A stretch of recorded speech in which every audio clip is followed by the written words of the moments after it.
Dobar dan, dobrodošli na online konferenciju posvećenu jednoj važnoj temi bolesti od koje u Srbiji obolela više od 700.000 ljudi, oni koji znaju da imaju šećernu bolest, oni koji ne znaju. Mi smo u krugu dvojke, a sve ovo organizuje udruženje koje se zove Krug dvojke Srbije. Sa nama danas akademik profesor dr. Nebojša Lalić, endokrinolog Kliničkog centra Srbije i predsednik Republičke stručne komisije za šećernu bolest Ministarstva zdravlja i dekan Medicinskog fakulteta u Beogradu i dr. Predrag Kon, epidemiolog i član kriznog štaba, a da kažemo i neko ko živi sa dijabetesom i bori se protiv ove bolesti. Pre nego što počnemo, ja sad, žao mi je što naši gledaoci i svi oni koji nas sada prate ne mogu ispred sebe da vide i tu crno-belu fotografiju, ali probat ću da dočaram, da probaju da zamisle da jedno 100 godina unazad, da se vratimo možda malo više, to će možda profesor ispraviti. Zamislite sobu punu dece koja su u veoma teškom stanju, u komi, pored njih su roditelji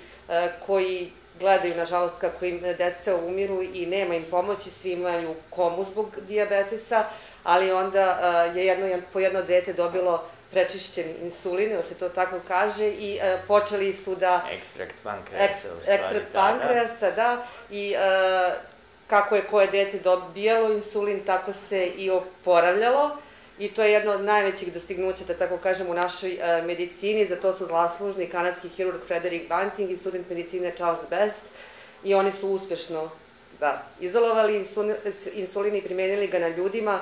Danas u svetu negde oko 500 miliona ljudi ima dijabetes, rekla sam u Srbiji negde pretpostavlja se oko 700.000 ljudi, ali nekako danas ovu bolest možemo da držimo pod kontrolom. A da li je to i tako? Ja mislim da da. Da li je to i tako? Evo, profesore, prvo od vas. Ja se iskreno nadam da imaju nekog rezultata ovo sve što radimo.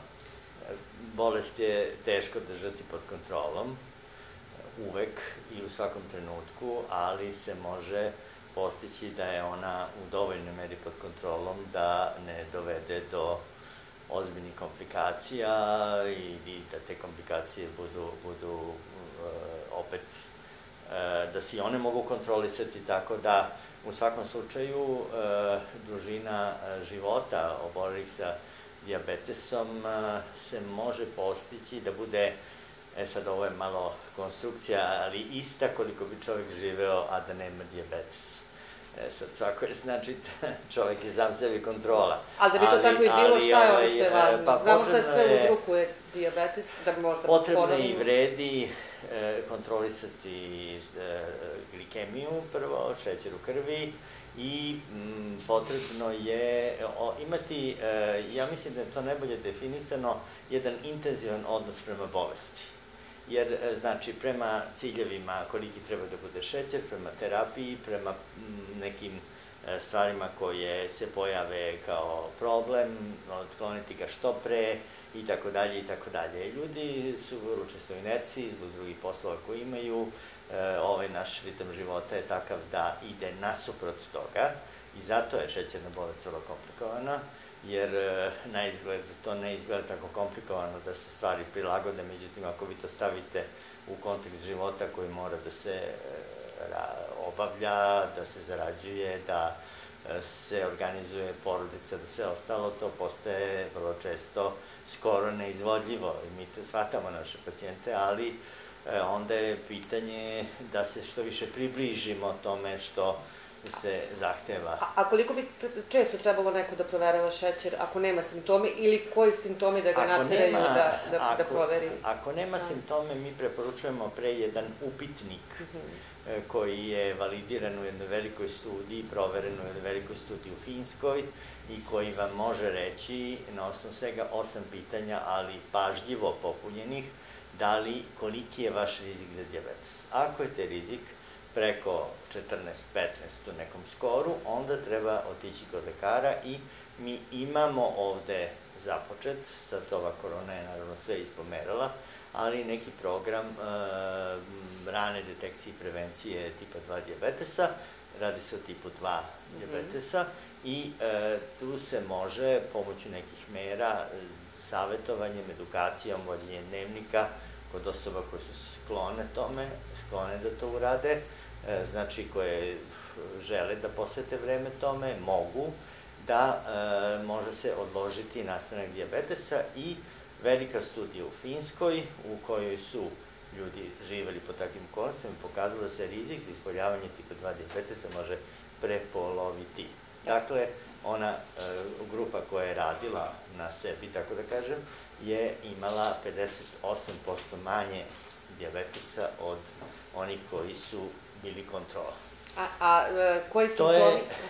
I to je, sad, što se tiče simptoma, u našim knjigama pišu ti klasični simptomi, učestalo mokrenje, pojačana žeđ, neka opšta malaksalost i tako dalje, međutim, dijabetes počinje znatno, nažalost, pre toga. I smatra se da generalno u svetu ima na jednog obolelog koji ima bolest i zna da ima, dolazi jedan oboleli koji ima bolest, a ne zna da ima. Kod nas je malo bolja situacija, misli se da je 36% je onih koji ne znaju da imaju dijabetes, znači nešto je manji broj, ali upravo zato, znači, treba ići u taj screening. Naravno, to je situacija koja za ovu priču je malo korone i svega ostalog je sad u drugom planu, ali treba voditi računa o tome da nekada mi kažemo korona je izazvala dijabetes, u stvari moguće je da je tu postojala neka sklonost koja je uslovim korona. Korona je zapaljenje, mislim, COVID je zapaljenje, stres, koji bilo kakav drugi stres isto tako bi mogao otkačiti dijabetes, mogao bi aktivirati to oboljenje.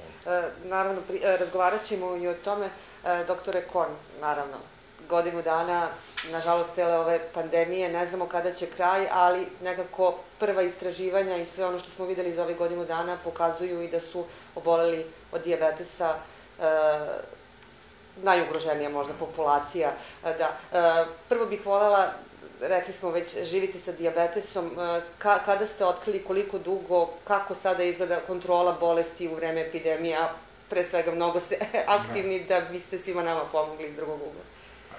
Ima četvrt veka kako sam otkrio. Imam dijabetes, to je bilo 97. Dakle, tada sam baš kod profesora bio i dobio sam neke tegobe koje jednostavno nisam znao o čemu se radi. Pomislio sam na šećer, ali imam i hipotireozu. U svakom slučaju, ja se sa ovim susrećem svaki dan, tako da mi je to sastavni deo života. Za čitavu populaciju i grupu, to je skoro 10% stanovništva, to je velika grupa koja je u posebnom riziku. Taj poseban rizik naročito se vidi kod hospitalizovanih dijabetičara, koji je, po najnovijim studijama koji su objavljeni u februaru, 21% je smrtni ishod, znači svaki 5 umire ako dobije i bude hospitalizovan, to ne znači da... Ako dobije koronu, a ima dijabetes. I bude hospitalizovan, da. Zašto to treba sad govoriti? Ne da bi plašili ljudi, nego mi se nalazimo u trenutku kada imamo moćno sredstvo za suzbijanje i epidemije, a i sticanje imuniteta svakog pojedinca, i to je, a pogotovo dijabetičara, dakle, potpuno je neprihvatljivo u ovom trenutku da bilo koji dijabetičar sebi dozvoli rizik da se kocka sa ishodom od COVID infekcije.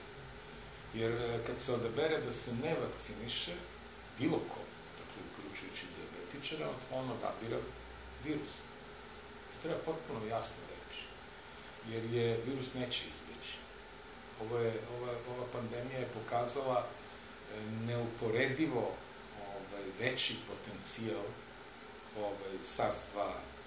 SARS-CoV-2 virusa nego što je, recimo, grip.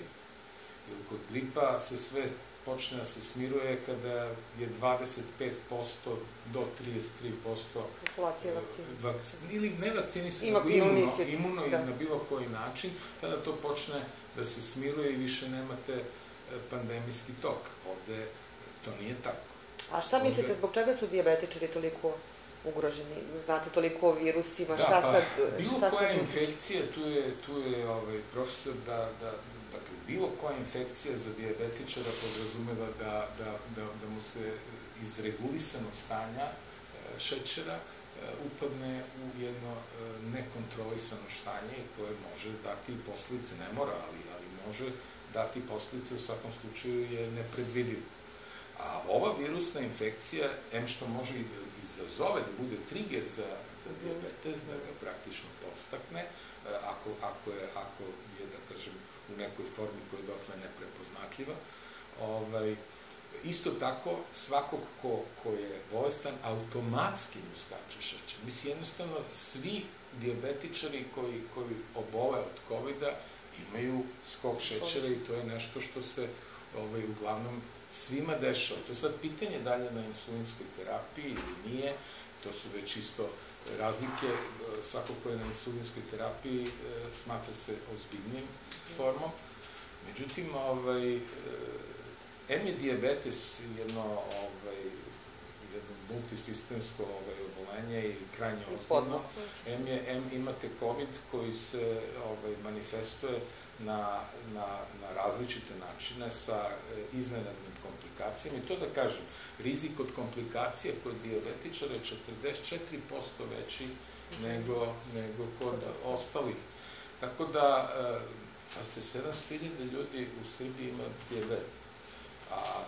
Ako mi pričamo o tome, a mi do sada imamo ukupno vakcinisanih, govorimo potpuno vakcinisanih, koji su se približili brojice 900.000.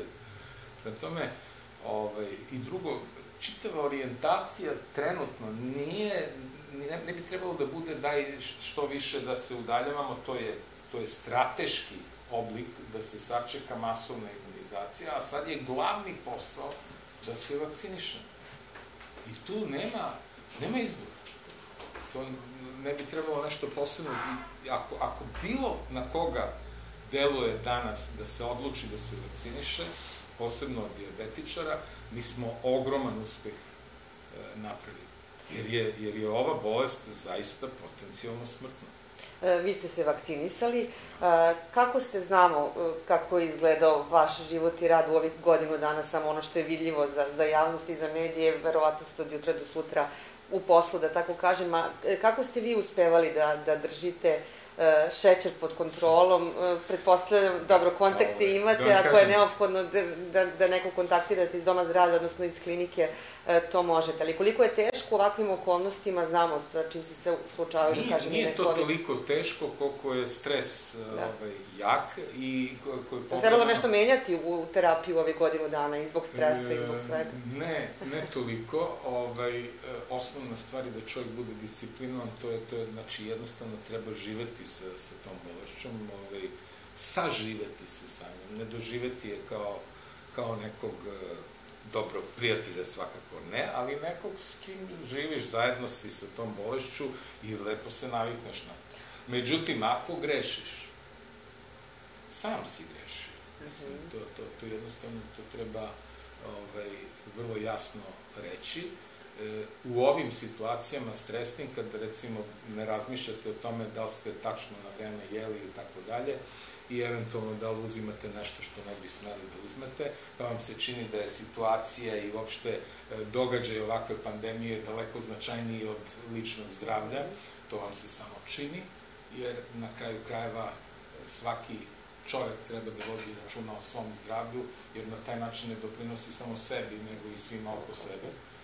A ovde, kada govorimo o mogućnosti vakcinacije, opet bi se vratio, ovo je konkretna stvar. Imate pacijente koji nisu, da kažem, baš najbolji, ne slušaju baš mnogo, ali vakcina je jedan, što kažu, sekund. To je pitanje odmah. Ništa drugo. Onog momenta kad si odlučio, do realizacije vrlo kratko vreme. Realizacija toga, vakcinacija, daje tako moćnu zaštitu u ovom trenutku da ljudi očigledno nisu svesni. Ponovo naglašavam, ako ne izaberete vakcinu, izabrali ste virus. Ta ideja da ćeš izbeći virus stalno i da ćeš se sakriti u mišju rupu i nositi maske, je ili ideja da koja može ništa i bez jeste, maske. to je ideja koja je morala da bude u nekom periodu, a sada imamo vakcinu, sada je ideja da se vratimo u život, onaj koji smo navikli, je da se masovno vakcinišemo bez ozbiljnog preispitivanja da li to treba ili ne treba. Jer to preispitivanje je urađeno i to na toliko kliničkih studija i toliko dokazanih, znači te agencije za lekove i medicinska sredstva nisu puko formiranje nečeg nego nešto što daje garanciju da ono što primamo je bezbedno, sigurno i da daje zaštitu. I u ovoj situaciji, kad su dijabetičari u pitanju, to je najbliže zaštiti od komplikacija i zaštiti od smrti. Da tome dijabetičari, poručio bi svim svojim kolegama po bolesti, da ne razmišljaju, nego da se što pre vakcinišu. Profesore, i vi ste naravno vakcinisani, ali u ovom periodu, evo, ušli smo sad u 4. mesec imunizacije u Srbiji, pretpostavljam da je bilo pitanja i pacijenata i ispred udruženja, da, evo, i sa vaše strane, pretpostavljam da je i poziv i poruka. Bilo je u početku puno pitanja, mada ja moram da priznam da ih je sad sve manje i manje. Dijabetes u sebi nosi, nezavisno od COVID-a, na nivou pojedinih organa, vrlo slične procese kao one koji se dešavaju. Mogu da otkažem ubrezi. I to ima, ne samo to, nego i tu imate zapaljenje niskog intenziteta, porast interleukina i tako dalje. Samo što je to u mnogo manjem obimu i to se toliko manjem obimu da lekovi za dijabetes mogu čak to da pokriju. Međutim, kada se to udruži sa COVID-om, tu onda postoji veliki rizik i od citokrinske oluje i od svih tih komplikacija koje nastaju. I to je ta veza. Uzgred budi rečeno, mi pacijentima sa dijabetesom su uvek preporučili se vakcinišu protiv gripa. Prema tome nije ovo na toj liniji razmišljanja, to je kontinuitet.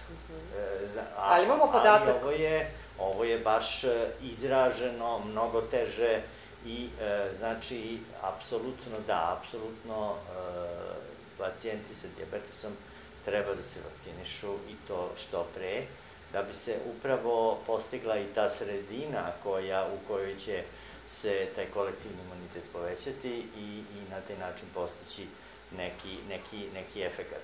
Ali imate podatak možda koliko je do sada pacijenata sa dijabetesom kod nas dobilo vakcinu? Nemam podatak koliko je, zato što sve ovo se radi u jednom grču i naporu, tako da mi u suštini nemamo, mislim, nismo ulazili u obradu tih podataka, vakcinacija još uvek traje, ukupan broj bi mogao da bude veći, mada je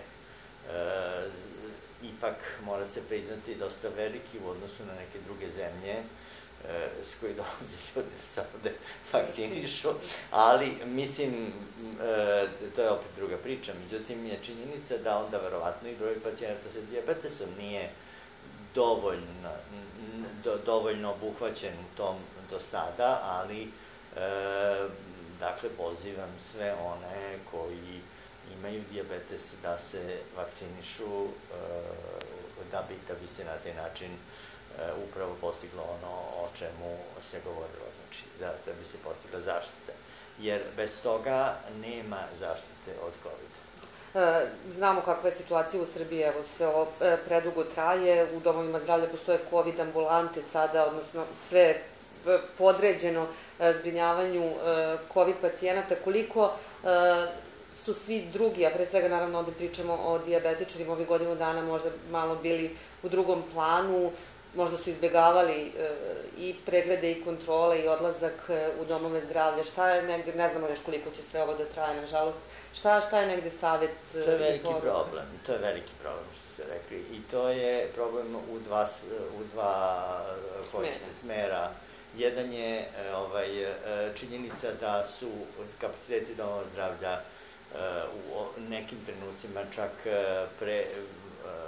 prebukirani COVID-om.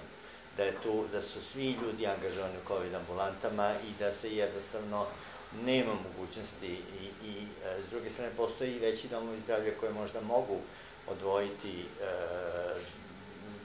za druge, sigurno da to kolege rade. Postoji i struktura savjetovališta, savjetovališta za dijabetes koja je pogodna, jer se tu možda pacijenti sa dijabetesom mogu odvojiti od ostalih, ali kad se radi o kontroli dijabetesa. A postoji i drugi smer, a to je uplašenost samih pacijenata sa dijabetesom da odu u zdravstvenu ustanovu, jer se boje da će se zaraziti. I to je, mi sad radimo na jednom pilot, kako se kaže, programu, ali ćemo gledati da što pre to prestane da bude pilot i da se ugradi, a to je ta elektronska komunikacija između bolnica i domova zdravlja, bar između lekara, kako bi se smanjila potreba za fizičkim dolaskom pacijenata za neke stvari koje se mogu tako rešiti. Ne može se sve rešiti. Telemedicina može da pomogne, ali ne može da bude zamena za medicinu. Tako da, međutim, nekada vi imate titriranje doze insulina, 4 jedinice gore-dole, uvođenje nekog leka privremeno, nešto što je, dakle, gde su lekari opšte medicine u dilemi i gde možemo da pomognemo. To mi za sad ostvarujemo krajnje volonterski, telefonima i e-mailovima, ovako malte ne ličnim, odnosno ne ličnim nego iz institucija, ali to je nestrukturisano, da to na neki način ubacimo u neki okvir, jer to su neke druge zemlje uspele da urade dosta dobro. Sad je ovo vreme pokazao koliko nam je takav način komunikacije, koliko mora da se razvije i da... Da, s tim što se tu mora voditi računa o tome da se nešto ne promaši i da se, jer ipak vidite ovde pacijenta, tamo ga ne vidite, ali svejedno mislim da to može biti od pomoći. A korona je napravila još možda neke druge probleme. Svi pacijenti bili zbrinuti što se tiče terapije, dovoljnih količina, insulina, svega što je... Nije bilo tu, koliko je meni poznato, ali nikada nije bilo žalbi na insulin, na nedostatak lekova za dijabetes. Čak se desilo i to da su u ovoj zemlji uvedeni senzori za glukozu u sred epidemije. Da, to je negdje stiglo. COVID-a. Mada se to pripremalo dugo pre toga, pa se tako podesilo, ali tako da smo unapredili terapiju kod jedne grupe pacijenata sa dijabetesom, ali u svakom slučaju, znači, nije bilo nesrećica, bar koliko je meni poznato. A šta bi sad neki prioriteti morali da budu u nekom narednom periodu kako bi se i od otkrivanja i do lečenja? Pa prioritet koji nismo završili je vakcinacija. To je sad prioritet. A onda, naravno, prioritet je ovo povezivanje. Drugi prioritet je da povezivanje može da se ta kontrola obavi, da ne bude puno pacijenata u hiperglikemiji baš izraženoj ili uopšte hiperglikemiji, da se ta kontrola održava na neki način u nekim razumnim razmacima, uživo ili digitalno, ali da se uspostavi taj sistem. A kada je reč o terapiji, nekoliko je... Pa mi tu imamo dosta precizna uputstva koja smo distribuirali. Mi smo, odmah prvi dana epidemije je Internacionalna federacija za dijabetes, u kojoj smo mi dosta aktivni, napravila jedno uputstvo. Oni su modifikovali u stvari, na nekom internacionalnom nivou. Mi smo u ovoj Evropskoj federaciji posebno aktivni, evropskom delu. Znači, distribuirali uputstvo, oni imaju takozvana pravila za bolesne dane, odnosno za dane kad se javlja uporedna bolest. I onda su to adaptirali na COVID i mi smo to podelili, tu su nam puno pomogla organizacije pacijenata, ali smo takođe i, pošto ima dosta starijeg sveta, distribuirali smo po apotekama, pošto su to izgleda institucije koje najmanje izbjegavaju i to je zaista otišlo brzo i mislim da je jedna, a što se tiče upustava, tu smo održali jako mnogo raznih kurseva i distribuirali tu, dosta postoje precizna uputstva kad se šta radi, što se tiče dijabetesa.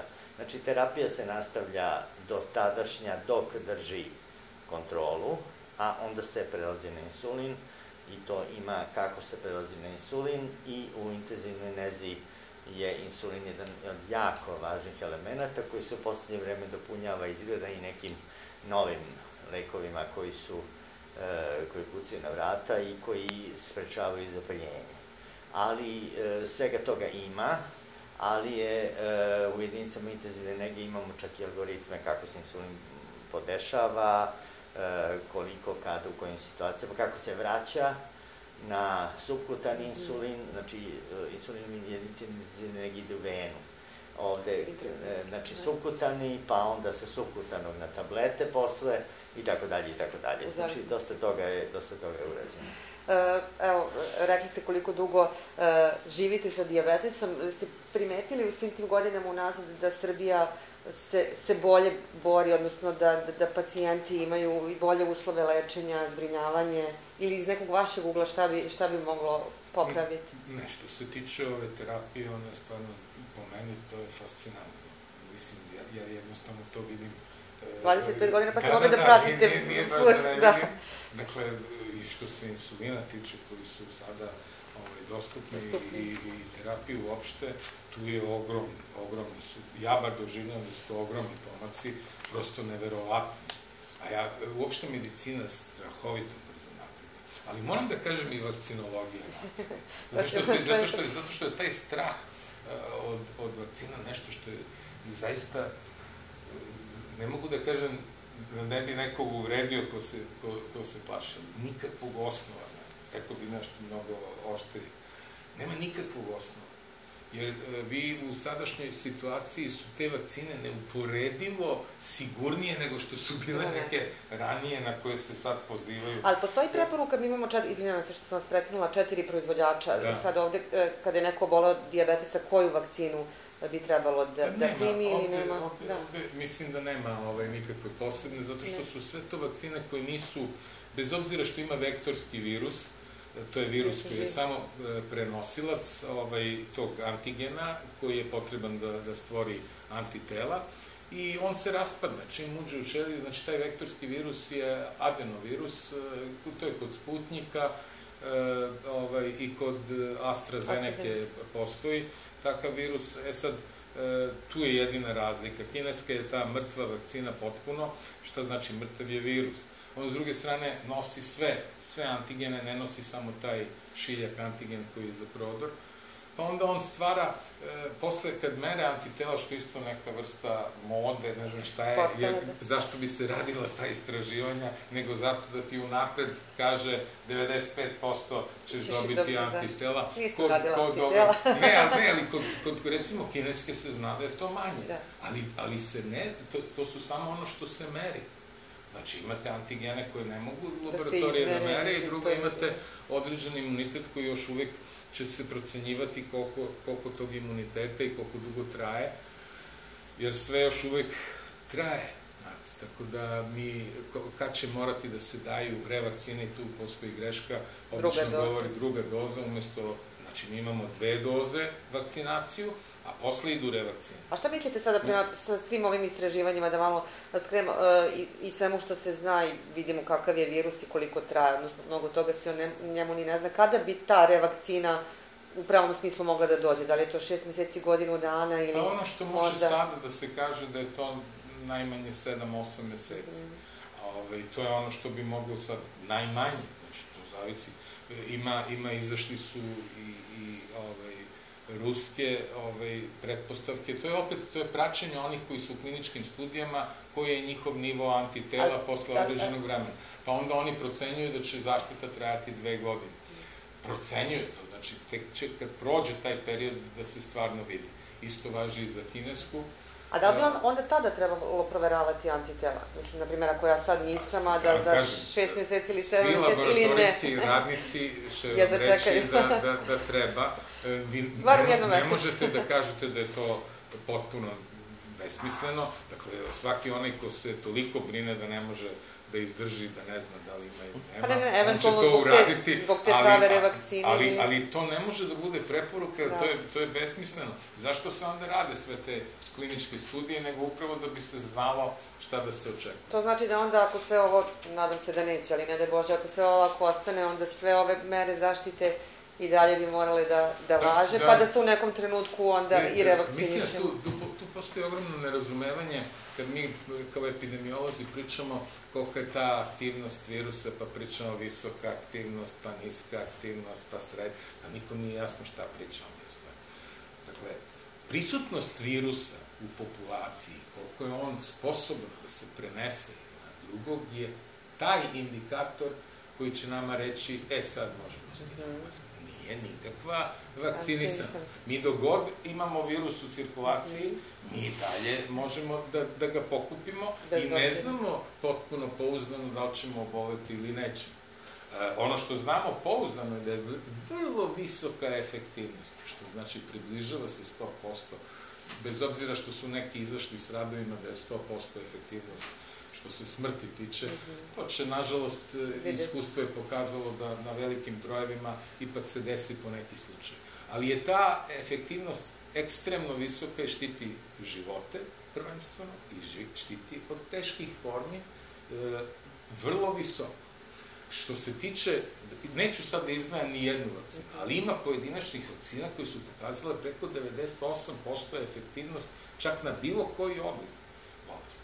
Prema tome, ta bi onda bila, jel tako, nešto posebno preporučeno. Mi to nemamo razloga da radimo, jer su sve 4 vakcine koje su ovde u opticaju prošle kroz našu agenciju za lekove i medicinska sredstva, sve su dobile dozvolu, sve su dobile sertifikat za svaku seriju, to moram da naglasim, i sve su bezbedne, efikasne i efektivne, što znači na kraju će dati rezultat.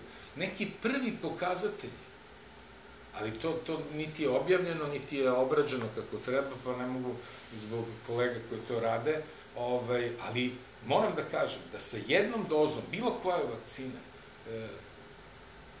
kratak je period, razumete, 85% je efektivnost.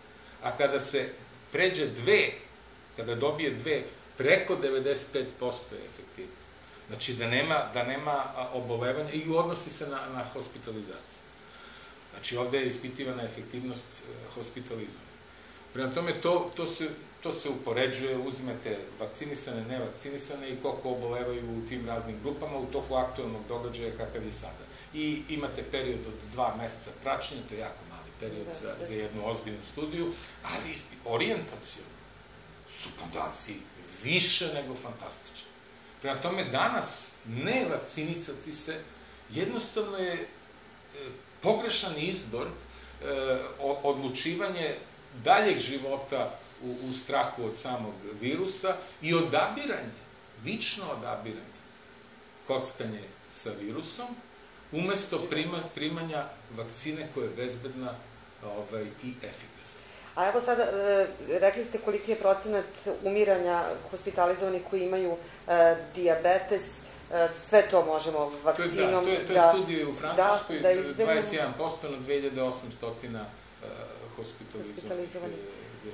Dijabetes može da napravi teške komplikacije, naravno teška stanja, i o tome će profesor da priča, ali šta pokazuje ta statistika ako pogledamo i procenat naših hospitalizovanih ljudi i sa hroničnim bolestima, koliko nam je negde zdravstvena kultura i to koliko ne mislimo na neke faktore rizika i na nešto što možemo da sprečimo na vreme.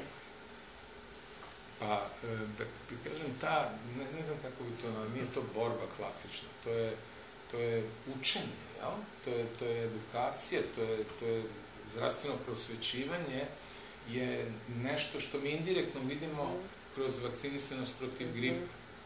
Nama je vakcinisanost protiv gripa prilično niska, na najnižim stepenima u Evropi. Tako da, ovo što se sada dešava, što imamo odziv, to je fantastično, to je izvanredno. To znači, ali nažalost znači prvenstveno strah. Strah je taj koji pokreće ljudi da se vakcinišu. I imate one koji imaju strah od vakcine.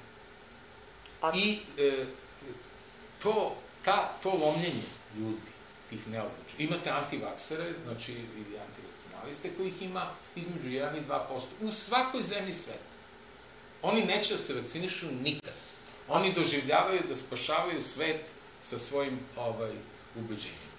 I njihova su ubeđenja jako tvrda, duboka i ne treba uopšte razmišljati o tome. Ova vakcinacija je dobrovoljna, ne govorimo, znači oni nemaju nikakve argumente da se, jednostavno nemaju nikakav argument. Ali kako prići nekome ko zna, na primjer, da ima tešku bolest koja može da izazove ozbiljne komplikacije i koja dodatno uz koronu može da izazove najteže komplikacije, najteža stanja, pa neretko i smrt. Šta je onda sad? Pa mi nemamo druge načine nego da mu prenosimo iskustva, da govorimo, dakle, da radimo prosvećivanje, da radimo tu edukaciju, da ga razumemo u krajnjem slučaju, te njegove strahove, brigu. Svi oni kažu, sačekat ću još malo.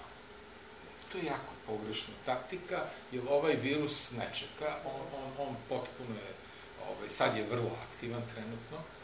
Dakle, razgovori sa ljudima, mislim da to ne može elektronski, mislim ovako prenosom informacija, to je moje mišljenje, zaista puno se očekuje od kolega, znači na primarne zdravstvene zaštite, a oni opet nemaju dovoljno vremena da ovoliko posvete svakom pojedinačno. Zato su možda potrebni timani, ali opet nije vreme za to, inače se to radi. Skupljaju se ljudi, posebno recimo dijabetičari, u okviru savjetovališta, organizuje se takva neka predavanja i razgovori, pitanja, odgovori. To je način da se ljudi jednostavno informišu potpuno kako treba. A ne da im se priča da će genom da im se izmeni, da će genetska struktura, što je potpuna besmislica. Znate kako to, i to sad, nažalost, i neki eminentni profesori tako nešto saopštavaju. Dakle, ja ulazim u taj deo ćelijski koji jednostavno nije toliko moj, ali mi je jasno da tu nema ni govora o tome da može da izmeni bilo kakav genom. Radi se, govorimo o nekim vakcinama i opet izbegavam da govorimo ova je ovakva, ova onakva, što se opet neki zameraju i tvrde da treba to posebno naglašavati. Zato imamo agenciju za ovo. Upravo zato da ne bi imali tu dilemu. A svaki pojedinačni izabrani lekar može da kaže svom pacijentu, apsolutno ima pravo na to, zato što ga poznaje celu njegovu situaciju i da kaže, slušaj, ako već imamo izbor, ja mislim za tebe je najbolja ta i ta. Ali ovako javno govoriti da je ova vakcina bolja u odnosu na ovu, to jednostavno ne bi bilo tačno. Nije istina. Profesore, dosta se napredovalo, da tako kažem, i u otkrivanju i držanju pod kontrolom dijabetesa i u našoj zemlji. Šta sve radi dijabetes i kada je neotkriven i kada se ne ponašamo kako treba, odnosno koliko sve i šta sve ugrožava i koliko je to... Ugrožava sve, ali potencijalno. Međutim, znate kako, to je, dijabetes može da napravi komplikacije na velikom broju organa, da dovede do, jednom je predsjednik Evropske asocijacije za studiju dijabetesa rekao da je dijabetes neslavni šampion po uzrokovanju stepila, amputacija koji nisu, ekstremiteta koji nisu prvenstveno nogu, koji nisu prouzrokovana povredom, onda oštećenja bubrega, oštećenja jetre, onda raznih drugih komplikacija, sad već da ne nabrajam. To su sve mogućnosti. Niko ne može danas da predvidi da će se to obavezno desiti, ali retko je da dijabetes, ukoliko nije dobro kontrolisan, ne izazove komplikacije. I to je vrlo, vrlo retka situacija. Potrebno je i to vam je pitanje isto tako neke vrste odluke, ali slično ovoj oko vakcinacije, samo što je ova vrlo akutna, trenutna. Znači, ali na dugu stazu mora se bar nešto u životu uraditi da bi se prilagodilo dosta jasno definisanim ciljevima terapije dijabetesa i imati taj, ponovo intenzivan odnos prema bolesti. Ako mi se nešto sada tu desilo, dobro, ne moram tog trenutka reagovati, ali treba da u nekakvom rasponu preduzmem nešto, promeni se terapija, uvede se zaštita nekog ciljnog organa koji je ugrožen komplikacijama i ono što smo još, ja mislim, pre 15 godina uveli u naš vodič, a što se i primenjuje ipak jednom godišnje, treba napraviti pregled mogućih komplikacija, a da nema, ukoliko nema simptoma. Znači, ako nemate tegoba sa vidom, napravite pregled očnog na jednom godišnje. Možda jednom u 2 godine, ako nemate vremena jednom godišnje. I to bi trebalo da vodi računa vaš izabrani lekar. Mi smo mislili i mislimo i sada da to treba da krene iz savjetovališta i da savjetovališta upravo treba da budu ta mesta gde će se voditi o tome računa. A u, naravno, saradnji sa izabranim lekarom. Jer izabrani lekar vrlo često ne može da ima pregled. Najbolje bi bilo da izabrani lekar jedno vreme radi u savjetovalištu, naravno i u situaciji kad nije pandemija i tako dalje, kad ima takav raspored, dakle da sve pacijente detaljnije gleda u savjetovalištu, jer to je u stvari... Savjetovalište smo u jednom trenutku ukinuli, vraćamo i to je dobro, mislim, dobro je što... Ukinuli smo ih zbog jedne... Da, zbog jedne sad da izaberem malo reči, ali jedne direktne kopije bez razmišljanja jednog novog sistema u kome ne može biti specijalističkog oblika zdravstvene zaštite na primarnom nivou. I onda su savjetovališta shvaćene kao specijalistički oblik i jednostavno su ukinuta i izabranim lekarima je onda sručeno sve od rane do dijabetesa da gledaju i leče. Zašto oni čak i kad bi bili mogli da prate šta se sve dešava u kojoj grani medicine, ne bi imali vremena ni snage.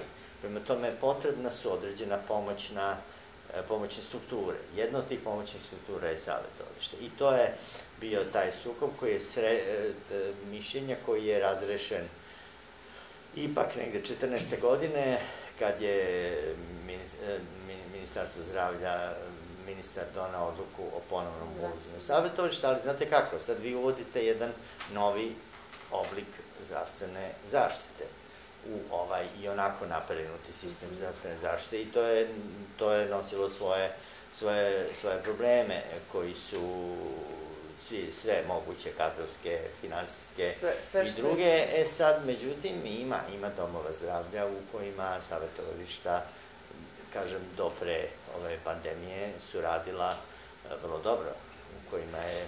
Čuli smo malo, pitala sam i doktora Kona, sad kada pogledamo sve ovu godinu dana i kliničke slike, odnosno zbrinjavanje pacijenata u bolnicama i kakvu situaciju imamo, nekako najviše smo čuvali i stare, ali sve ovo pokazuje da i radno aktivno stanovništvo i mlađe ima i hronična oboljenja kada se razboli od korone, možda se to tek tad onda otkrije.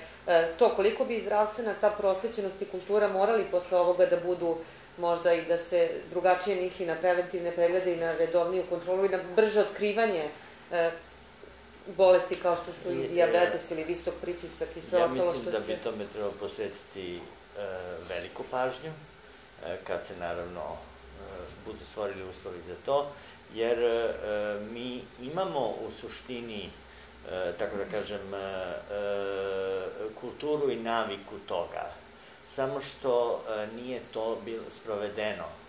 Još od 90. godina mi smo uveli ta savjetovališta. Prema tome, nije to ništa tako novo i naši lekari su, mi imamo mrežu lekara koji rade dijabetes na primarnom nivou, koje mi uvek pozivamo na naše skupove, pored toga što smo dosta umreženi na kolegijalnoj osnovi i preko Udruženja za dijabetes Srbije, naravno, ali oko stručnih problema, to bi sve trebalo iskoristiti da se na tome počne da radi. Ja se nadam da će uskoro početi da radi i škola prevencije dijabetesa tipa 2, koji se jedini može, ako ne prevenirati, onda pa da odložiti. Prema tome da se tu pozicioniramo i da onda pokušamo da postignemo nekako poboljšanje sadašnje situacije. Inače, smo mi ipak u rangu sa tih 10% recimo populacije, prevalence dijabetesa iznosi oko 10% populacije, i ipak smo u rangu srednjeevropskih zemalja. Vrlo blizu Nemačkoj. To nije za zanemarivanje, znači zdravstvena služba tu ipak nešto radi. Naravno, Danci imaju 4%, ali u Africi se predviđa, Emirati recimo, pa i Bahrein i ove zemlje imaju po 28-30%. Ali mislite da će korona kod pacijenata koji su imali bolest, da nisu pre toga imali šećer, kažu, i stres i sva ta zapaljenja koje može da napravi korona, ali čak i neki lekovi koji se daju da su uticali na to da šećer kod pacijenata se bila je neka pogorša? Bila je priča za lekove koji se daju za dijabetes da mogu u koroni da pogoršaju tok. Međutim, nema ubedljivog dokaza sem eksperimentalnih za to, zato što ima neka vrsta receptora preko kojih deluje i virus, preko kojih deluje, u stvari ti produkti koje virus izaziva, a preko kojih deluju i ovi lekovi. Međutim, se pokazalo da to nema velikog značaja. Najveći značaj je kada dođe do katabolizma, velike produkcije citokina, pravog zapaljenskog sindroma, onda praktično je jedini lek za nivo šećera u krvi i jedini, kako mi kažemo, anabolički lek, znači koji podiže organizam, insulin. I nemamo zamene, bez obzira na sve. Nemamo zamene, ali to je u krajnjoj liniji tako i sa svakom infekcijom koja je ozbiljna u dijabetologiji već, evo, jedan vek.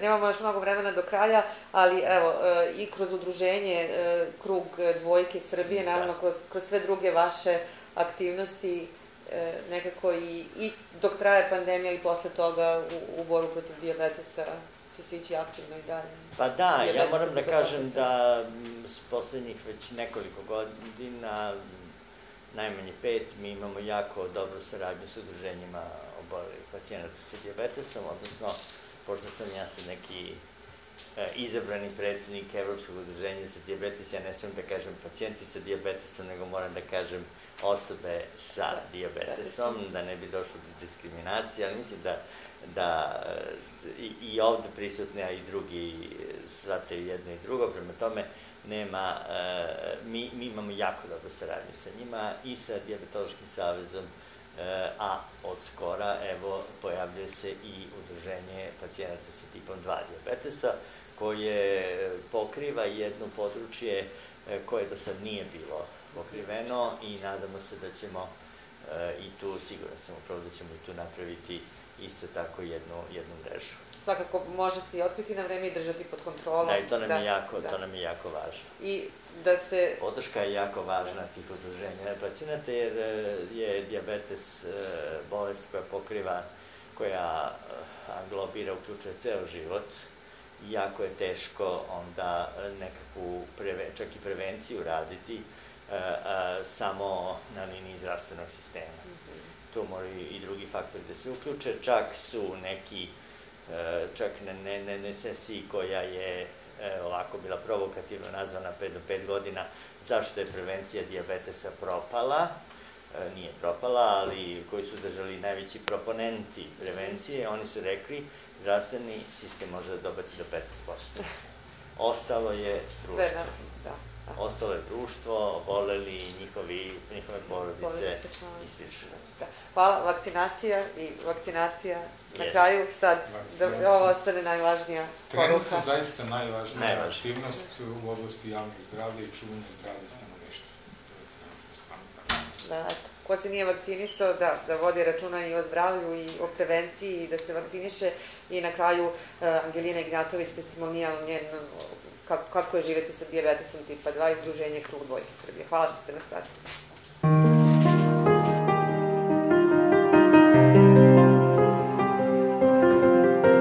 Ja sam Angelina Ignjatović, učiteljica u penziji.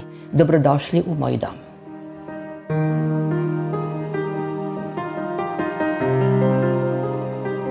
Dijabetes mi je dijagnostikovan kad sam otišla u penziju. To je bilo nešto pre jedno 12 godina. Pre toga sam vodila veoma aktivan život. Tako da sam ceo svoj život posvetila deci, radu u školi, naravno i najviše svojoj deci. Kad sam otišla u penziju, primetila sam, radeći laboratorijske analize koje su bile zbog drugih dijagnoza, da mi je povišen šećer. Pošto je to kasno dijagnostikovano, vrlo kratko sam bila na medikamentnoj terapiji i vrlo brzo su lekari predložili da pođem i krenem sa insulinom. Prvo 1 doza, zatim vrlo kratko iza toga 2 i sada 4 doze. 95. godine sam imala karcinom dojke i nakon toga operaciju. Ubrzo posle toga su počeli i srčani problemi, verovatno da to ima veze jedno sa drugim, jer sam ja to hrabro nosila i nisam želela da odem u penziju, nisam želela da prestanem da radim. Doktorka Nadica Delević, koju ovom prilikom i pozdravljam, ona je bila zaslužna da se otkrije taj dijabetes i uputila me na klinički centar gde sam prilično vremena provela, znači nisam ja zapustila svoje zdravlje. Ali lekar nije želeo i bio je ubeđen da to nije dijabetes, iako su vrednosti šećera bile visoke. Pre nego što mi je konstatovan dijabetes zvanično, bio je, na primjer, 14 nakon svih tih događanja kad sam ja dobijala da ujutru odem u laboratoriju, klinički centar, da pijem onu glukozu i da se na pola sata meri šećer. Nakon 2,5 sata bi trebalo, kod onoga ko nije dijabetičar, da se vrati šećer na normalu ili bar da bude ispod 6. Meni je ostajao 14. Doktor je samo govorio dijeta. Nakon 5 godina kad sam otišla, taj prosječan šećer je bio 10. Ali pre toga niko meni taj HbA1c nije uradio. Tek profesorka Zamaglar. Pratim to što lekari kažu. Mnogo toga sam i naučila. O dijabetesu ništa nisam znala do tada. Niko u porodici, niko u familiji, niko koga ja znam. Prosto imala sam samo jednog dečaka u školi, u nekim prvim mojim generacijama koji je imao dijabetes i on je meni bio prva pomisao kad sam dobila dijagnozu. Ako je mogao Mihajlo kao dete da se bocka i da živi ceo život, pa mogu ja. Pre konstatacije da sam dijabetičar, odnosno dijagnostikovanja, nisam toliko vodila računa o ritmu, o doručku, ručku, da to bude, nego sam doručkova u 11, u 1, na primjer, popodne i slično. Nisam u tome bila disciplinovana. Kod mene nikad nije bilo da nije bilo ručka, da nije bilo supe, da nije bilo kolača, da nije bilo povrća i mesa, onako. Sve je to bilo jer sam ja prvenstveno obraćala pažnju na kuvanje, pošto je to neka moja druga ljubav, sem onog posla koji sam radila sa decom. Veoma volim da kuvam i dan danas, a kako sam postala dijabetičar, onda sam postala disciplinovanija. Ovo je moja salata koju ja pravim od povrća koje imam u frižideru, a navešću nešto što bi moglo da se stavi. Kupus sitno seckan, recept predviđa po 400 grama, ali to je velika količina. Zatim krastavac seckan na kockice, zelena salata iseckana isto, paradajz ili čeri paradajz, isto iseckan na kriške ili na kockice i 1 šaka kukuruza šećerca. To se pripremi, a ovamo se isecka na kockice 300 grama piletine, belog pilećeg mesa, koji se malo drži u nekom pacu, da bar 15 minuta do pola sata, sa 5 grama soli, malo tucane one mlevene aleve paprike, malo bibera, maslinovog ulja i malo belog luka, bilo u prahu, bilo 1 čen belog luka. To se meso isprži onako u tiganju, te kockice mesa, pomeša se sve to s ovim povrćem koje sam već pomenula i odozgo po želji ili po ukusu stavlja se preliv kašičicom odozgo. A preliv se sastoji od grčkog jogurta, isto 400 grama, koji je malo posoljen, pobiberen, malo belog luka, može i u prahu, maslinovog ulja kašika 2 i pola limuna. To se sve izmeša i stavi kašika 2 preko one salate koja je pomešana sa prženim mesom. Eto, to bi bilo cicina salata.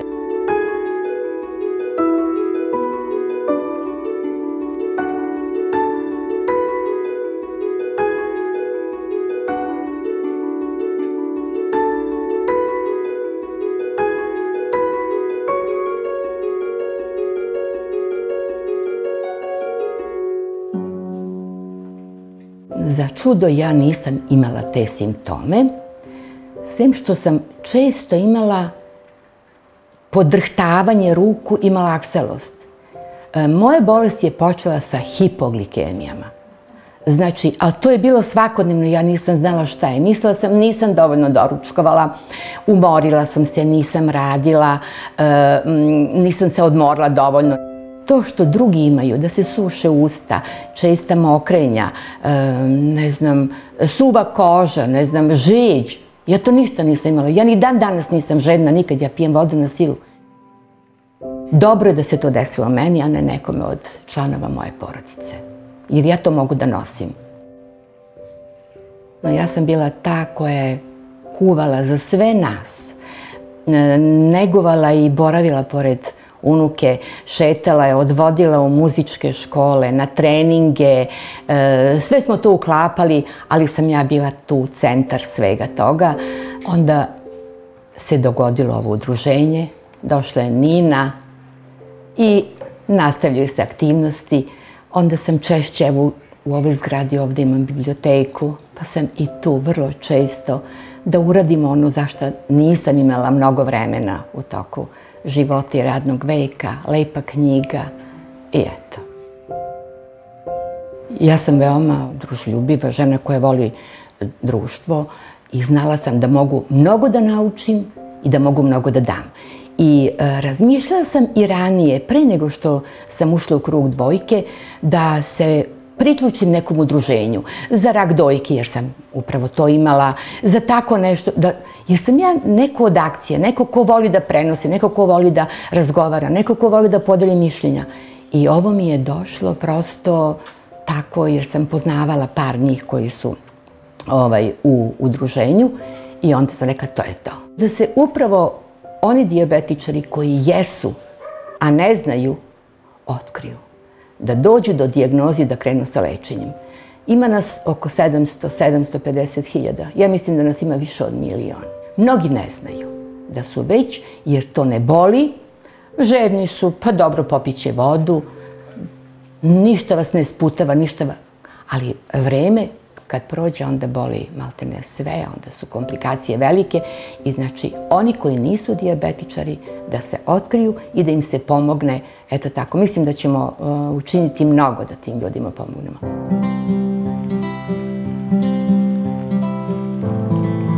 Ja sam neko koji i na negativne situacije koje su u životu neminovne gledam sa pozitivne strane. Prosto umem da stavim ogradu i da se tako pregradim. Da to što se dogodilo, a nije lepo, da ostavim i da kažem bavit ću se time tad kad budem imala malo više energije.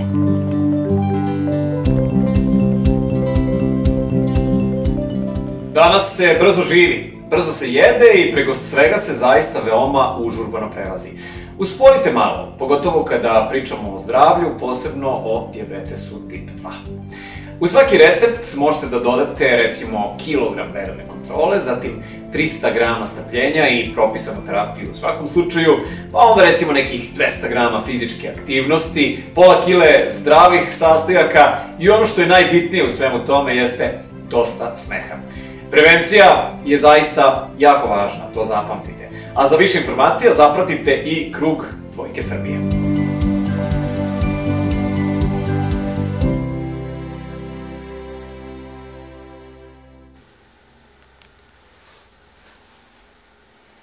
Poštovanje, dragi gledalci, evo nas nazad u studiju. Imali ste prilike da pogledate testimonijal jedne od članice udruženja Kruga dvojke Srbije, Angeline Ignjatović, i da vidite kako ona živi, kako se bori sa svojim dijabetesom. Nastavljamo panel dalje. Sa mnom u studiju su upravo jedan od predsednika Kruga dvojke Srbije, predsednik Đorđe Branković, poštovanje, dobar dan. I predsednica udruženja Plavi krug, Bojana Marković. Bojana, dobar dan, hvala što ste došli i odvojili vreme. Hajde, Đorđe, odmah da krenemo od naziva. Sama ideja kampanje nosi naziv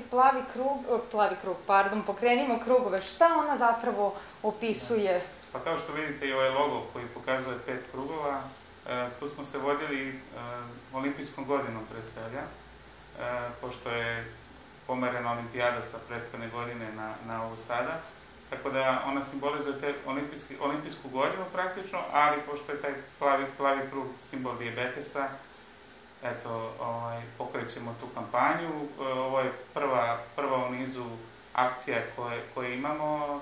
Imaćemo malo da prođe situacija sa koronom, imaćemo i na otvoreno neke razne akcije. Planiramo da uključimo Olimpijski savez, da uključimo sportiste i da širimo svest o ovoj teškoj bolesti kojom se mi bavimo. Da li je ideja onda samim tim, pored pokretanja krugova i javnosti i čitavog mnjenja, da se pokrenu i pacijenti na neki način, da vode računa o svojoj bolesti? Naravno, to je jako bitno. Ono što ja stalno pričam, 3 bitne stvari, to je da se drže propisane terapije, da su fizički što više aktivni i da paze na ishranu. Da li, kakav je ovo, Bojana, vama utisak? Iskoristit ću ovu priliku da kažem, vaše udruženje je proslavilo 11 godina rada, ako se ne varam. Kakav je vaš utisak? Koliko je pacijentima teško u ovom periodu? Koja su se to nova pitanja otvorila pojavom ove pandemije? Pa, dosta im se promenio život vezano za dijabetes. U smislu toga, mislim, je prosto način života kao i svima nama koji nemamo zdravstveni problem. Na samom početku pandemije mi smo stvarno odreagovali na samom početku, mi smo se obratili profesoru Laliću da vidimo da krenemo da radimo sa nekim smernicama za osobe sa dijabetesom, šta da rade, kako da se ponašaju i tako da su Udruženje lekara, Dijabetološki savez Srbije, da kažemo i IDF Europe, to je međunarodna organizacija za dijabetes, oni su napravili te smernice, prevedene su na srpski. I ono što jeste, mi smo to prosto proširili kroz mreže, i Batut je izbacio na svoj sajt, da što više ljudi da to dođe. A šta govore te smernice? Pa u smernicama su, znači, šta uraditi da ne dođe do, kako se zove, zaraza COVID-om i šta uraditi ukoliko se to desi. Svakako, smernice su važile kao i za sve ljude da se nose maske, rukavice tada, da se peru ruke, da se ne boravi u zatvorenim prostorijama gde boravi dosta ljudi i naravno da se uzima redovna terapija. Kod osoba sa dijabetesom je jako važno, kao što je profesor Lalić malo pre napomenuo, i to bih dodala na Đorđevu, da merenje šećera je ključ vođenja dijabetesa. Dijabetes može da se lako, da kažemo, vodi, da se upravlja njime, jer mi smatramo da pacijent treba da vodi dijabetes, a ne dijabetes pacijenta, jer ta samokontrola je ključ dobre regulacije šećera, jer vama loša regulacija dijabetesa vodi u komplikacije dijabetesa. Znači, redovno uzimanje terapije, samokontrola, ishrana i fizička aktivnost su onako ključ koji je važan. Mi imamo jako veliki problem, to je sistemski problem za pacijente sa dijabetesom, zato što ljudi koji nisu na insulinskoj terapiji nemaju uopšte pravo na test rakice, i to je ono što mi stalno sa Republičkim fondom za zdravstveno osiguranje vodimo borbu dugi niz godina. Mi smo uspeli, evo, da kažemo, kad smo se formirali, smo stalno vodili tu borbu, jer nama pacijenti, bez obzira da li su tip 1 ili tip 2 koji su na insulinskoj terapiji, nisu imali svi pravo na trakice. Mi smo to uspeli da promenimo 2017. godine. Koliko znače te trakice? Mnogo. Znači, jer vi, kako da vam objasnim, znači vi kada ne merite šećer, vi ne znate šta se dešava sa vašim dijabetesom. Znači, mi prosto, meni je to nekako, nama, mislim, ja stvarno živim jak dugi niz godina, 32 godine živim s dijabetesom, ja ujutru kada ustanem, prvo merim šećer i tako ulazim u dan i tako odlazim u dan. Mislim, to je jedna rutina, istim se, da. Jeste, i nama je to, da kažemo, negde kao pranje zuba. Mislim, prosto, i sad, mi koji smo na insulinskoj terapiji, mi pred svako uzimanje doze moramo da izverimo šećer. Ja kad sedam u auto moram da izverim šećer, kad idem na trening moram da merim šećer, nekad čak i tokom treninga i posle treninga. Znači, tako da prosto vi morate da ga pratite kako se kreće, da vidite kako da odreagujete, da li vam treba nešto da pojedete ili da popijete, da vidite kako vam se kreću šećeri. Sad smo dobili čak i senzore, ali jedna mala grupa ljudi je dobila te senzore i to je opet isto jako veliki problem. Jer vi sa senzorom vidite 24 sata šta se dešava sa šećerom.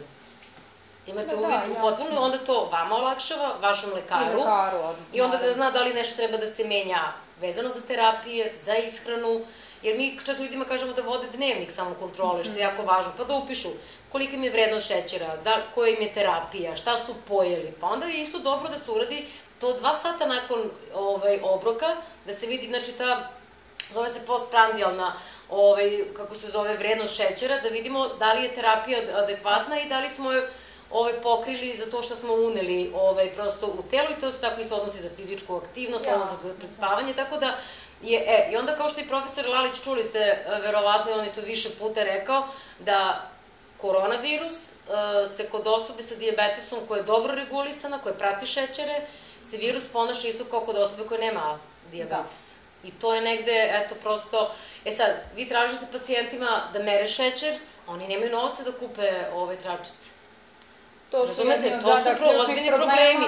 I mi koji imamo tračice, mi moramo kupimo dodatni broj tračice, jer sad kako je krenula korona, vi imate prosto negde vam je u podsvesti da morate češće da merite šećer, da budete dobro regulisani. Mislim, tako da, eto, to su isto jedan od problema, ali ja kažem, dobra regulacija šećera je negde sigurnost da ne može da razvijete komplikacije koje su ozbiljne, koje dijabetes može da razvije. Da, i sada slušajući vašu priču, da napravimo paralelu i sa Đorđem, i postoji, nažalost, ta strašna statistika da i u doba pandemije, da se pokazalo po nekim istraživanjima iz Nemačke, iz Kine, SAD-a, da je 1/3 pacijenata koja je umrla od COVID-19, nažalost, imalo i dijabetes. Jeste. 1/3 pacijenata po tim istraživanjima koji su preminuli su imali dijabetes kao dijagnostikovan. Tome vjerojatno donekle doprinosi to što ljudi otežano dolaze do lekara u ovo vreme, ne idu redovno na kontrole i samim tim taj neregulisane vrednosti šećera, baš ovo što je Bojana pričala, vjerojatno i nemogućnost česte provere šećera dovodi do tih ishoda. Kako, evo, Đorđe, vi ste recimo otkrili relativno skoro, ako mogu da kažem, pre 2-3 godine da imate dijabetes tip 2. Šta se promenilo u vašem životu od spoznaje da imate dijabetes, evo, do sada, i da li je veća promena u ponašanju bila tek kad ste saznali ili možda sada kad smo ušli u pandemiju? Pa u principu, da kažem, ponašam se isto od kako mi je dijagnostikovan dijabetes, ponašam se isto i tada i sad za vreme pandemije, znači brinemo o vrednostima svog šećera, brinemo o ishrani, brinem i o toj fizičkoj aktivnosti. Naravno, bude tu nekih oscilacija, ali sve to u redu. Na godišnju kontrolu idem jednom i vrednosti tromesečnog šećera su mi tako 5,1, 5,2, tako da je sve to pod kontrolom. Ono što mogu da kažem da sam definitivno promenio sve životne navike, jer kako mi je dijagnostikovan dijabetes, izbacio sam sve loše što sam prethodno radio, od slatkiša, nezdravih napitaka, sve bukvalno negativne stvari koje unosimo svi mi, verovatno, svakodnevno. Nisam bio fizički aktivan. Eto, bolest jednostavno osvesti čoveka da krene se ponaša drugačije. A pritom sam još, ono što smatram za jako bitno, to je da ljudi moraju da nađu neki ventil, tako da bi mogli da neutrališu stres koji je svakodnevno prisutan u našim životima Naprimjer, ja sam počeo da se bavim malo pevanjem, evo sad uskoro izdajem svoju prvu pesmu, tako da našao sam nešto što meni prije da radim, jer mislim da dosta, koliko sve ovo što smo pričali utiče na te vrednosti, od šećera toliko utiče i stres. Da li je jedan od okidača zapravo i baš ta pokretljivost, aktivizam i bila pandemija, da upravo vrlo hrabar potez načinite da osnujete jedno udruženje prošle godine? Pa jeste, baš je pandemija bila taj okidač i to što ne postoji udruženje u Srbiji koje se bavi samo dijabetesom tip 2, uglavnom se udruženje bavi i jedinicom i dvojkom, da kažem više orijentisane ka jedinici, a mi smo udruženje koje se bavi samo dvojkom. I onda sam sa 10-ak ljudi, nekih svojih prijatelja, osnovao to udruženje koje sad... Koja je glavna misija udruženja? Pa misija udruženja je da širimo svest o ovoj bolesti, da širimo svest da ima trenutno 700.000 obolelih od dijabetesa tip 2 u Srbiji i da ima jedno duplo veći broj ljudi koji su u stanju pre dijabetesa, a od tih nekih 1.200.000-300.000 ljudi samo 10% njih zna da je u stanju pre dijabetesa. A koliko tu stvari, evo, Bojana, možda vi možete i da podelite i neki savet sa Đorđem koji je tek osnovao udruženje, ipak postojite 11 godina. Šta to ljudi mogu da urade da ne dođe, na primjer, do dijabetesa? Koliko je prevencija važna? Pa da, mislim, mi kao udruženje svakako radimo i za tip 1 i za tip 2 i držimo i predavanje, edukacije i za osobe sa tipom 1, pošto sa tipom 2 ima mnogo više pacijenata, oni su dosta stariji, oni više komuniciraju sa nama putem telefona i dolaze do udruženja zato što oni, nažalost, nemaju mogućnost finansijsku da proveravaju šećer, onda mi im vodimo dnevnike samokontrole, dolaze kod nas da mere šećer.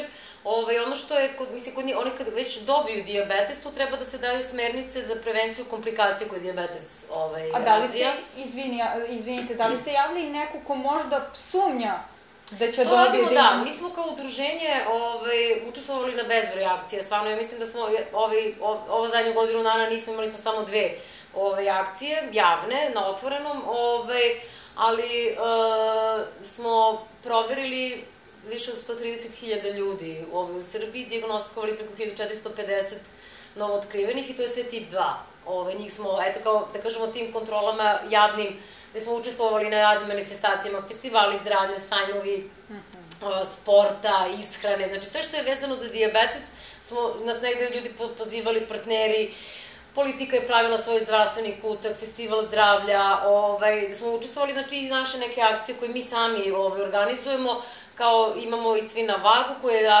da kažemo, aktuelna već zadnje 2 godine, gde učestvuju nutricionisti i mi, i sa nama učestvuju studenti medicine koji proveravaju krvni pritisak, jer to su sve faktori rizika za dobijanje dijabetesa.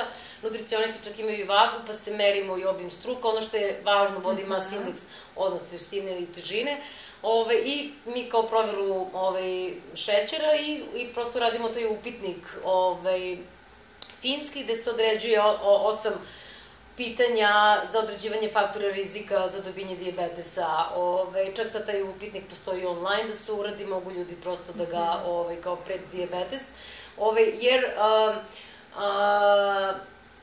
mi smo kroz naš rad uvideli da imamo dosta ljudi koji su promenili svoje neke životne navike, gde su uspeli da odlože dijabetes. Mi ljudima čak kažemo da može da se desi da ne dobiju uopšte dijabetes. Na vreme odreaguju. Ako se na vreme odreaguju. Znači, prosto ljudi koji su gojazni, ljudi koji imaju sedalan način života, koji nemaju, da kažemo, fizičke aktivnosti. Ono što je nama negde zabrinjavajuće, što vi imate u poslednjih 6 godina jako veliki broj dece sa dijabetesom tip 2.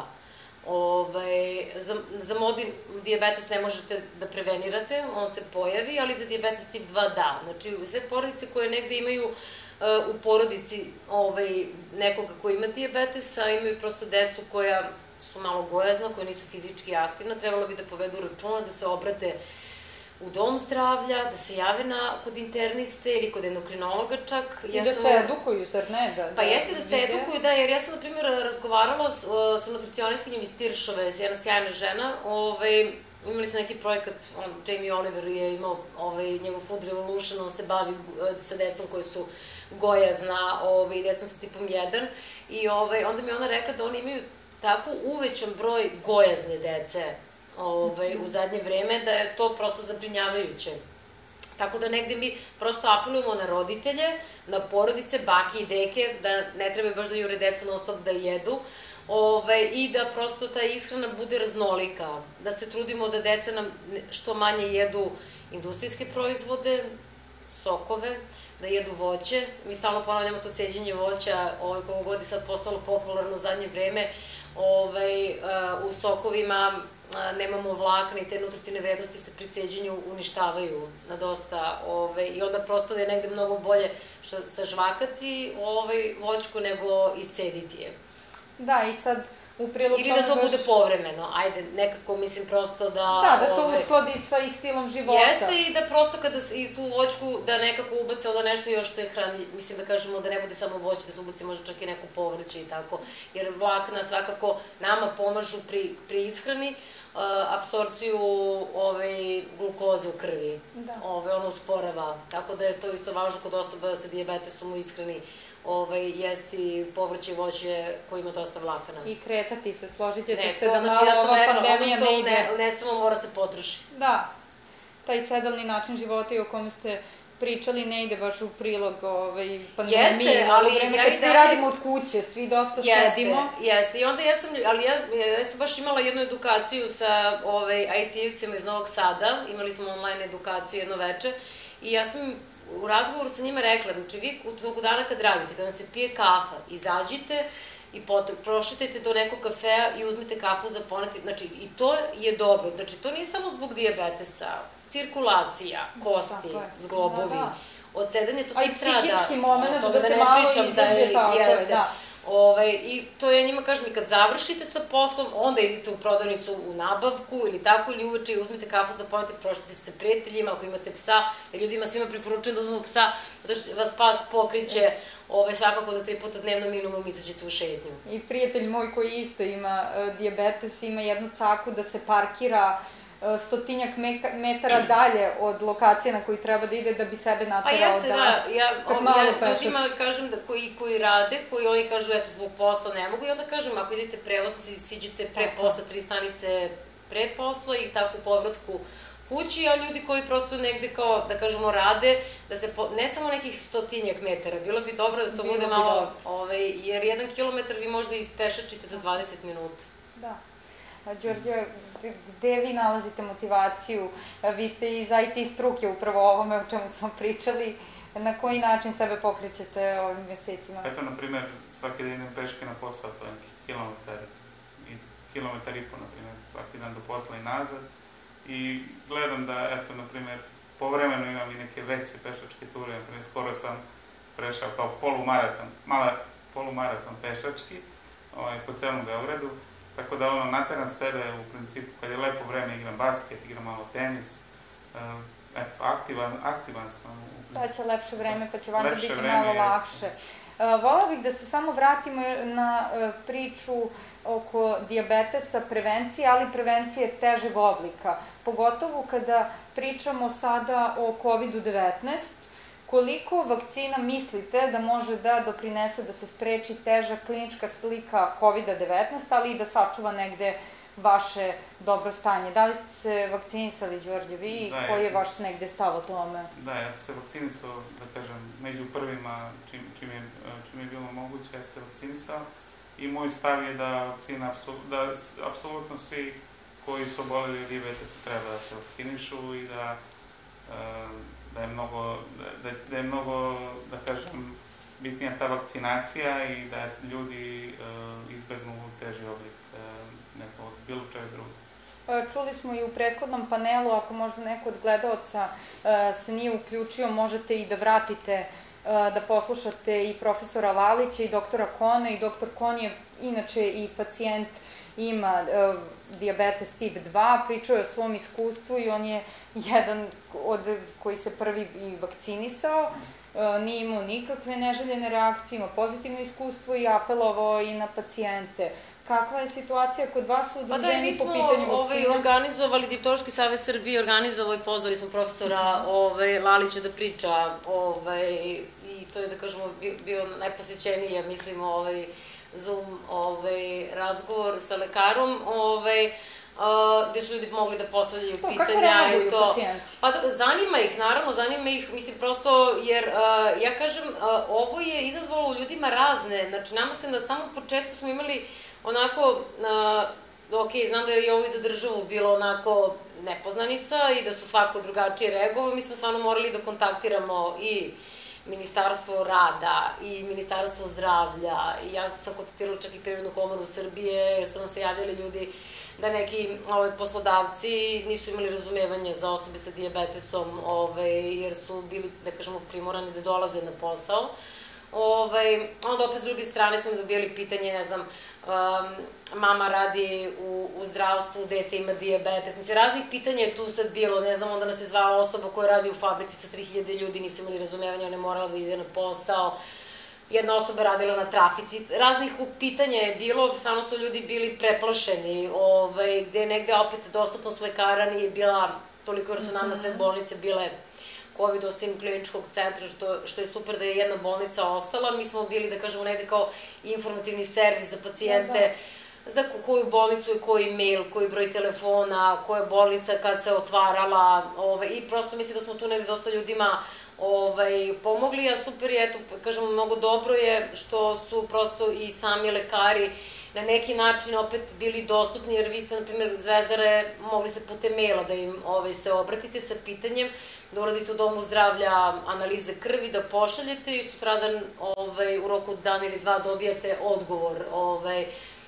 Što je isto super, Klinički centar Srbije je takođe bio dostupan pacijentima i sad, nažalost, veliki problem je nastao kada se prvi, da kažemo, pik i drugi, znači sad kako smo imali te pikove, imamo jednu veliku grupu pacijenata koji je uplašen da ode u zdravstvenu ustanovu, plaši se da se ne zarazi i onda negde tu mi prosto apelujemo, kada su to uglavnom starije osobe koji imaju dijabetes tip 2, onda negde na porodicu, na decu, da ako neće pacijent da ode mlađa osoba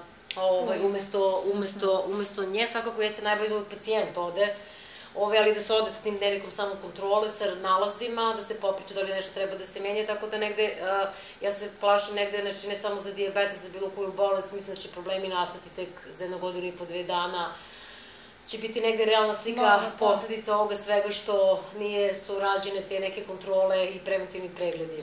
Zato se negde i nadamo da i edukacija ovog tipa pomaže da motiviše ljude, informiše, ali i motiviše da se upravo pokrenu. Pa da, to jeste, mislim, Dijabetološki savez Srbije je tokom pandemije u svim tim, da kažemo, pikovima smo imali edukacije i predavanja sa lekarima, i imali smo, znači, pored lekara i psihologa, koji je isto jako važan bio, mislim, i dalje je važan, sad je pokrenuti taj podcast gde psiholog prosto nam daje neke smernice kako da prevazilazimo neke situacije i ti strahovi koji se kod ljudi javljaju, koji su negde, da kažemo, sada povećani, i da kod ljudi koji su prosto, vi imate sad i novo otkrivene ljudi tokom pandemije.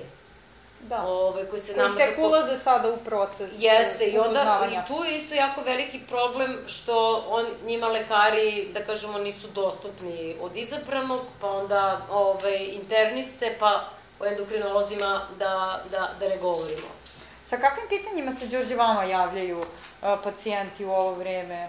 Kako se dolazi, da li imate iz prve ruke neku informaciju, da li ovakve edukacije koje rade Dijabetološki savez Srbije njima zapravo znači? Da, sigurno da im znači. Koje su to pitanja koje? Ali većinom to su neka pitanja koje je Bojana spominjala. Uglavnom pitaju kako da dođu do lekara, zatim u poslednje vreme baš dosta pitanja vezano za vakcinaciju. Da li da se vakcinišu, da li smeju, tako da ih jednostavno upućujemo najpre na savjetovališta pri domovima zdravlja, ako ne mogu doći do svojih izabranih lekara, zato što je većina lekara angažovana u COVID bolnicama. Šta upravo, evo to dobro ste i spomenuli, ta savjetovališta. Kako su, znamo da postoji, u teoriji to je jako lep koncept i lepo osmišljen. Kako je u praksi i kako je sada u doba pandemije, da li ste upoznati sa tim, da li rade savjetovališta, da li rade svuda, da li rade ograničeno? Pa sada neku informaciju koju imamo ne rade sva savjetovališta, nažalost. Ja za sada znam da Zemunsko savjetovalište radi i tu ima neko, da kažemo, malo skraćeniji oblik, nije puno radno vreme kako inače rade ceo dan. Mislim, po meni, mislim da negde kao i Zemun, doktorka Marija i njen tim rade odlično, tako da mislim, ja sad, na primjer, kod mene na mojoj opštini na Vračaru znam da ne radi, jer toliko je lekara u ambulantama COVID da prosto su svi angažovani da rade, tako da mislim da i samim tim kroz ta savjetovalište, i to je jako jedan veliki problem što vi ne možete čak odati ni u savjetovalište za dijabetes, tako da se ja nekako nadam da, eto, pozivamo sve ljude da se obrate udruženjima, da udruženja koliko mogu da im na taj način sa informacijom pruže i da im negde olakšaju taj put da dođu do lekara, a dok ne dođu do lekara prosto je negde apel da vode računa koliko god su u mogućnosti, da ne trebaju da imaju neki veliki strah, trebaju da vode računa, ali da prosto strah vuču neke razne i psihološke i stvarno zdravstvene probleme, tako da eto da vode računa, ono što smo naveli, da ne ponavljamo, mislim, ali opet možemo eto da ponavljamo merenje šećera, ishrana, i da budu fizički aktivni. Mi kažemo i starijim ljudima da je, dok spremaju ručak, da kad ručaju, da operu sudove, da obrišu prašinu, da usisaju prosto po stanu, da ukoliko su negde gde je u prizemlju da izađu da prošetaju, kada je bilo ono hladno vreme, znamo da je to nezgodno, ali mi onda kažemo ni stepenice u stepenice, ali opet da bude otvoren prozor, da proluftiraju, da ipak je jako važan svež vazduh. Mislim da je za ljude koji su stariji 65 godina ovo jako uticalo na njihov problem. Mislim, meni otac isto ima dijabetes, on je tip 2, i on je eto imao sreću što je u dvorištu pa je mogao da šeta. Ali mislim da je prosto, mislim, znamo koliko su nam ljudi, mi smo im onda šerovali video koje vežbe mogu da rade kod kuće. I da prosto eto ih posavetujemo da negde koliko to mogu, kažem, koji nisu mogli da izađu, da eto, barem po hodniku, ima malo duži hodnik ili u stepenike, da budu malo fizički aktivni. Ja i u zgradi imam jednu gospođu koja je to jako teško palo, za nju znam da je uvek u 5 sati imala svoje šetnje i koliko je to njima prosto stvarno bilo jedno veliko i psihološko, fizičko, mnogo je znači ljudima kada mogu da šetaju. Ja sad kažem, nije to samo vezano za dijabetes, ali osobama s dijabetesom je to dodatno, posebna, jer odlazak na pijacu i prodavnicu je za stariju osobu fizička aktivnost. Tako je. Tako da je njima tu dosta toga jako bilo uskraćeno. D-vitamin koji je bio isto jako potreban, a bili su zatvoreni dok je bilo sunca i tako, mislim da sad ne vučem te... Da, nažalost lista je duga. Ali šta mislite da je negde, evo oboje da pitam, šta mislite da je ključno za unapređivanje položaja osoba koji imaju dijabetes u nekom narednom periodu? U principu da kažem, da se proširi ta struktura, da kažem, savjetovališta u cijeloj zemlji, da se na što više domova zdravlja otvore savjetovališta. To je jednostavno u ovom trenutku sigurno teško, malo pre i profesor Lalić pričao o tome, jako je teško sve to i organizovati u doba pandemije, ali mislim da su savjetovališta ono što je glavno, uz naravno redovne kontrole kad se stanje stabilizuje. Da li su savjetovališta prva stanica nakon uspostavljanja dijagnoze gde bi u regularnim uslovima pacijent trebalo da ide? Pa trebalo bi.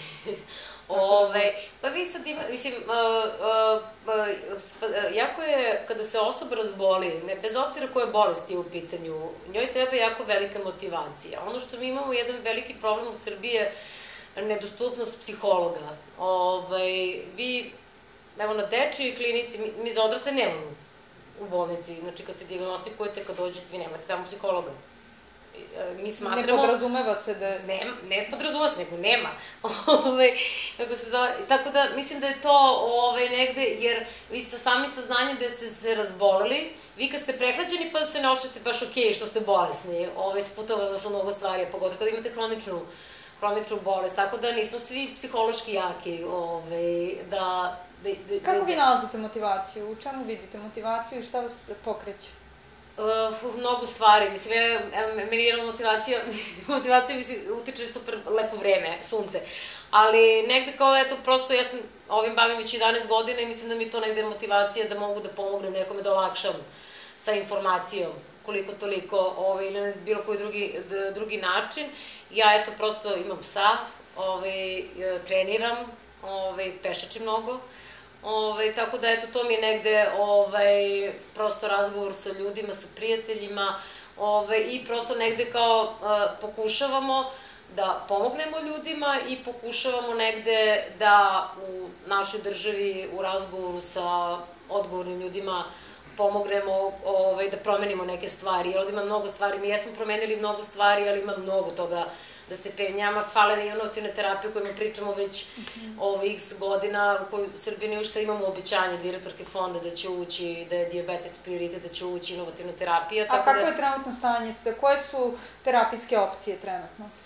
Pa, što se tiče dijabetesa tip 1, tu, što se tiče insulinske terapije, smo uspeli prošle godine ušli još jedan novi insulin, to je skroz ok što se tiče toga, ali dijabetes tip 2 je tu dosta, da kažemo, skrenuti. Mislim, to je ono što mi kažemo, postoje lekovi za dijabetes koji postoje dugi niz godina, ali inovativna terapija je jako važna zato što ona sprečava ozbiljne komplikacije koje dijabetes može da razvije. Tako da negde mislimo da je to jako važno da mi eto prosto negde verujemo da će Republički fond, to što je obećao direktorka fonda i baš za Svetski dan dijabetesa javno rekla, obećalo, ja sam bila sad na konferenciji, smo imali prošle nedelje gde smo takođe postavili pitanje kako se zove, bio je Republički fond i takođe rekli su da će to biti u ovoj godini, nisu mogli da daju precizno vremenski okvir, ali eto mi se nadamo da će to do leta, jeseni biti. To je jedna od ključnih promena koju ste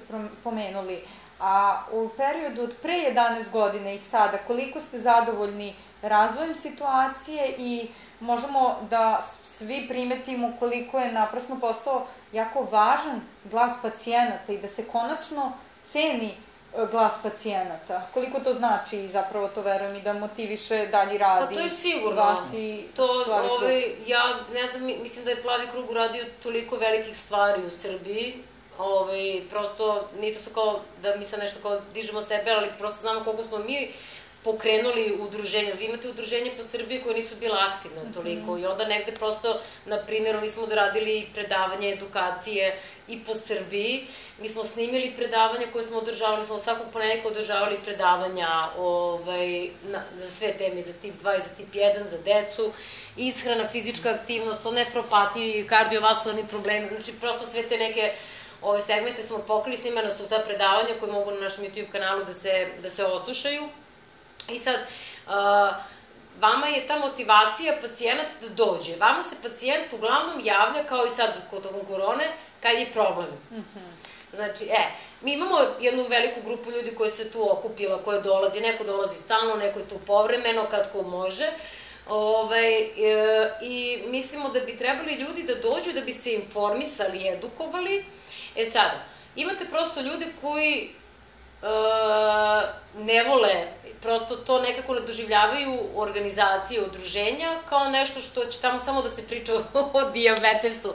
Da, dosta im je u svoje 4 zida, pa nema dodatno. Jeste, a ja mislim da mi na nekim našim ti druženjima, okupljanjima, sportskim aktivnostima, znači sve to što organizujemo, najmanje pričamo, mislim, jer mi, nekako da kažem, vi sad, na primjer, dođete i kažem, bio mi nizak šećer. I tu sad nema kao što bi možda vratno ti pitala, si dobro, kako si? On kaže, okej, si popila sok, jesi, kao vidiš, idemo dalje. Da. Mislim, prosto, jer znamo kako to... To je sad socijalni efekt da se... Jeste, mislim, mi kao gledamo i u Plavom kružiću, kada deca dođu na druženje koji imaju dijabetes, i mi se uvek trudimo i kažemo roditeljima da povedu i brata i sestru, druga i drugaricu iz parka ili najboljeg druga, da ta druga deca vide da se socijalizuju, da vide da tu ima još dece, da ima njih vršnjaka, da nisu sami, da tu još postoji dece koji imaju dijabetes, da isto njih roditelji, ajmo da izmerimo šećer, jesi jeo, jesi dobro, jesi znojan i sad već kako to ide, tako da mislim da je ta socijalizacija isto jako važna. Mislim, ja se sad povremeno odlazim do udruženja, onda, na primjer, pošto sad ne radimo zbog cijele situacije, komšilog tu koji je navikao na nas, onda kad vidite, na primjer, da upaljeno svetlo, onda uđu u otvore kao joj ste počeli da radite i tako, mislim, onda mi kažemo da ćemo verovatno se nadamo da će to biti na leto, da ćemo moći da počnemo da radimo sa njima, tako da negde ljudima, jer vama, na primjer, ljudi dolaze i kada razgovarate sa njima, onda, i sad su razgovori po pola sata, 45 minuta, i onda oni, na primjer, nam kažu kao s nama niko ovako ni razgovarao. Mislim, mi živa reč, da, jer mi smo negde edukujemo ljudi na koji način mogu što lakše da upravljaju prosto to dijabetesom, da što lakše žive sa njim. Mi ne možemo da pričamo o terapijama, to moraju da pričaju sa svojim lekarima.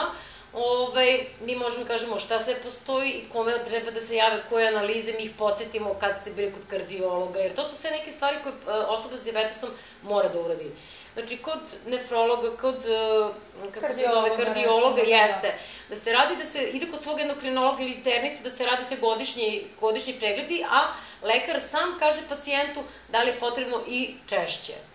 Ja sam neko ko ima razvijene neke komplikacije dijabetesa, pa jedem kod nefrologa, na primjer, na 3 meseca, kod endokrinologa idem na 6 meseci i tako da prosto svako treba po tom svom, kako mu je stanje organizma, da prosto prema tome tako i da sluša. I to je neki individualni pristup. A sad, pored svih tih akcija, i gledam vas kao neke partnerska udruženja, jer imate istu misiju i radite dobre stvari. Evo, Đorđe, vi ste i na početku, ali hajde da vidimo kako mogu ljudi koji su zainteresovani da podrže rad udruženja, da vam se priključe, koji su to kanali komunikacije, gde mogu da vas nađu i kako mogu da vam se obrate i u doba pandemije, ali i ovo ostaje na YouTube-u, pandemija će proći, možda neko kasnije pogleda, kako mogu da dođu do... Mogu nas pronaći na Facebook stranici Krug Dvojke Srbije i na Instagram stranici Krug Dvojke Srbije. Uskoro planiramo da napravimo i web sajt, tako da će moći preko web sajta da bude komunikacija.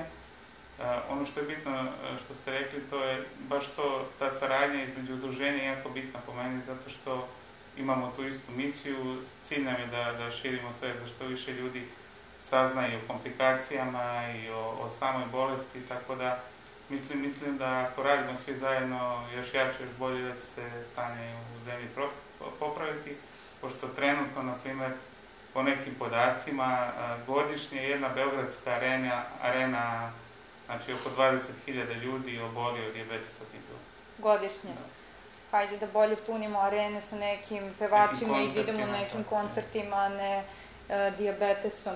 Verujem da dosta ljudi već i zna za Plavi krug, ali hajde možda da pomenemo i kako do vas mogu da dođu ako se neko sad uključi ili ako neko je sad tekno. Da, pa eto, mislim, može u principu, mi imamo sajt i na svim mrežama smo, imamo Twitter, na Twitteru nalog Plavi krug, svuda smo Plavi krug.